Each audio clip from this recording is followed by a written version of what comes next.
hearing more and more about switching to electric cars. There are a few thousand of them in Maine so far, and more people are taking an interest. A man in Damascotta is doing his part to get more people to go electric, but as 207's Don Kerrigan shows us, he still wants people to be able to drive a car they love.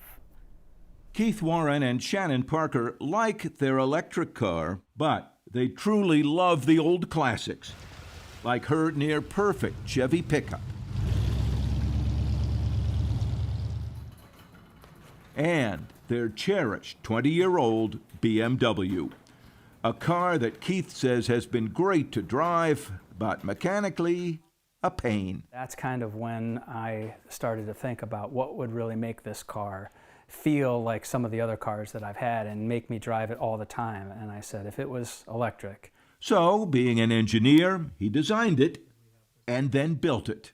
This is what used to be the engine compartment. I now call it a motor compartment. Gone are the Beamer's gasoline engine and all those parts, replaced by an electric motor, charging system, and all the electronics needed to make it work. And this is a custom bracket that I engineered with a friend of mine, Mitch, and we engineered this specifically to handle the weight of the engine, which is the motor, which is easy, but we also had to engineer that to handle all the torque, because this electric motor will have a tremendous amount of torque. The car's transmission is still in place because he says it's fun to drive. Is the battery pack in? It is, yep. Can we see that? Absolutely.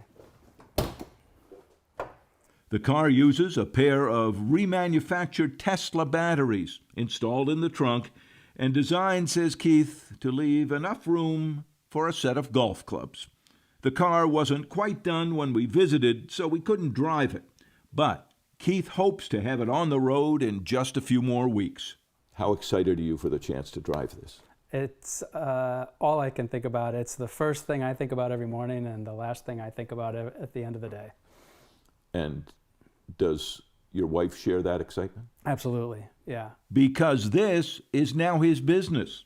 Last fall, with Shannon's blessing, Keith quit his day job. It was the hardest decision I've ever had to make. And started the new business, Nomad Motors, converting classic cars to electric. I thought about what I wanted to do for the remainder of my career, and you know, I knew I had to do this. And since I started, I've never been, happier or more, motivated. So he's already started vehicle number 2. Well, I love this part of it because out comes the motor, the engine. Transforming this 54-year-old Land Rover into what will be an all-electric, all-wheel drive version. He says the engineering and design work has been significant, including how to rebalance the many components, even shocks and springs, to handle an entirely different weight load of motor and batteries. And then looking ahead to finding customers. I think there is a huge consumer interest out there.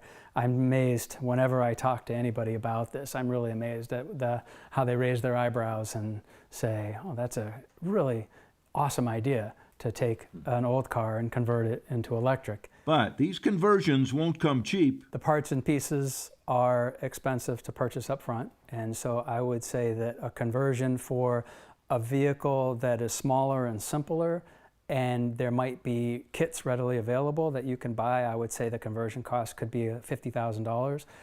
But for a car that is more complicated or requires bigger battery or maybe has more options that we add to it, it could push $100,000. That's roughly the cost of some new Teslas. But Keith says new and less pricey components are coming onto the market and believes those and refined designs will drive prices down. And he's confident that if he builds it, the old car lovers will come. I think there are a lot of people out there that are willing to spend the money on their beloved classic, and they want to be able to use it, and they're willing to spend the money so they can enjoy it for the next 20 or 30 years, without the typical mechanical headaches. He's even betting those drivers may also want another reinvented classic, a replica of an old gas pump, now fitted with the electric car charger. They do have big hopes for the new business, the engineers' embrace of the new, married to their passion for the old. Are you excited to see how this goes? I am so thrilled about this one. This is a vehicle that my wife and I have loved, always loved, and we've been so passionate about these old Land Rovers. And betting there will be others eager to share it. Here's hoping those prices can come down, because how cool is that? Well, as the market grows, presumably the prices will drop, and it sure seems like an absolutely rock-solid bet that the market is going to grow. Oh, for sure, for sure. Don, by the way, plans to go back for a test drive when that car is finished. Keith Warren says they are planning to build a garage at Brunswick Landing as the new business grows and get their own home garage back. And we have a link to their website on 207 Online.